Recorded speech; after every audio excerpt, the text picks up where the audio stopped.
Hello guys, in this video I am going to show you how to enable email notifications on hosting reminders in the Couchsurfing application.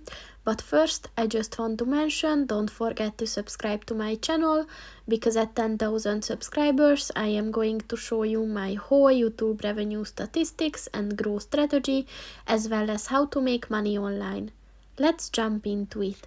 First of all, open the application on your phone. And then click on the account button at the bottom of the page on the right. And then scroll down and click on the notification settings button. And then scroll down and at the reminders section, look for the hosting reminder section. And below that you will find the email button.